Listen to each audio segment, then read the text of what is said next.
La parole est à monsieur Stéphane Lenormand pour le groupe LyoT. Merci Madame la Présidente. Ma question s'adresse à Monsieur le ministre de l'Intérieur et des Outre-mer. Je voulais vous interpeller, Monsieur le ministre, une problématique sur l'importation des munitions et des armes à Saint-Pierre-et-Miquelon. J'ai du reste d'ailleurs dû vous envoyer plusieurs courriers à ce sujet. Auparavant, le processus était assez clair. Il était contrôlé par les services de l'État via la préfecture et via le préfet.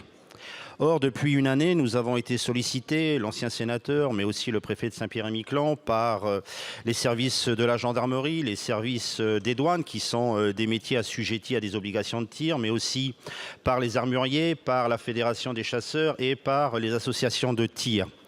Pourquoi? Tout simplement parce que deux mesures sont venues complètement bousiller le système qui fonctionnait.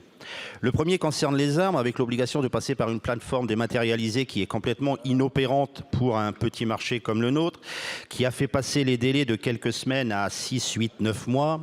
Et concernant les munitions, quelqu'un a eu la bonne idée de vouloir appliquer sur notre territoire une norme qui date de 1914, qui est issue de ce qu'on appelle la norme CIP de la Commission internationale permanente, avec des effets là aussi catastrophiques. La tonne de munitions qui était auparavant du Canada à 500 € en coût de fret est devenu maintenant quelque chose d'ubuesque, puisque nous sommes obligés de revenir en France et de retourner sur Saint-Pierre-et-Miquelon, donc avec un temps de distance de près de 10 000 km et une tarification à plus de 8 000 €. Aujourd'hui, les conséquences sont aussi économiques, puisque l'armurier va mettre la clé sous la porte. Et vous le savez, Monsieur le Ministre, la nature ayant horreur du vide, on va se retrouver avec une situation avec la mise en place de marchés parallèles qui ne seront plus contrôlés.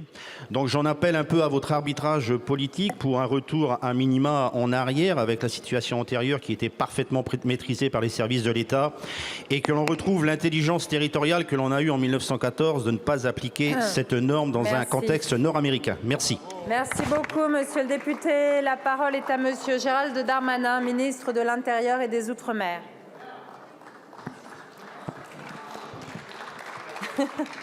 Merci Madame la Présidente, Mesdames et Messieurs les députés. Monsieur le député, vous avez raison, à Saint-Pierre-et-Miquelon, c'est un territoire français avec le plus grand nombre d'armes par habitant, du fait notamment d'une grande tradition de chasse, plus de 500 armes pour 1000 habitants. Et effectivement, avec les applications des règles douanières, les armes et munitions importées par le territoire doivent être approuvées CIP et donc passent par la métropole et donc sont plus chères, plus compliquées et évidemment ne répondent pas au bon sens, bien évidemment, puisque cette norme CIP n'est pas reconnue par les États-Unis et par le Canada, territoire qui est à votre proximité, bien sûr, d'élection.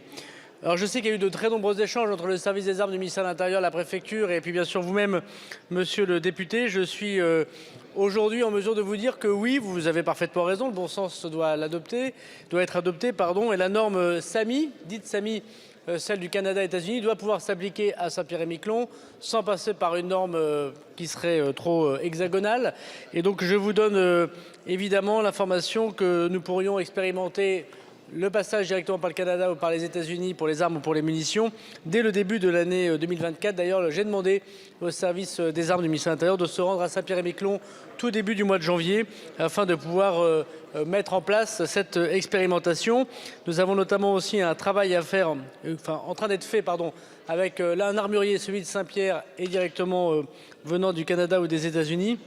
Et puis nous avons un fabricant français qui possède une usine de fabrication de munitions au Canada, qui peut aussi assurer l'épreuve CIP pour les munitions, mais dans le territoire qui est voisin du Canada. Donc je voudrais vous dire ici que votre demande et vos très nombreux courriers ont obtenu une réponse positive de la part du ministre de l'Intérieur. Vous dire que le bon sens du voisinage va l'emporter et que l'intelligence des territoires que vous défendez sera celui que vont connaître les habitants de Saint-Pierre-et-Miquelon. Et je sais que Philippe Vigier a été très mobilisé sur ce dossier également. Merci. Merci beaucoup, monsieur le ministre. Vous n'avez plus de temps, monsieur Lenormand.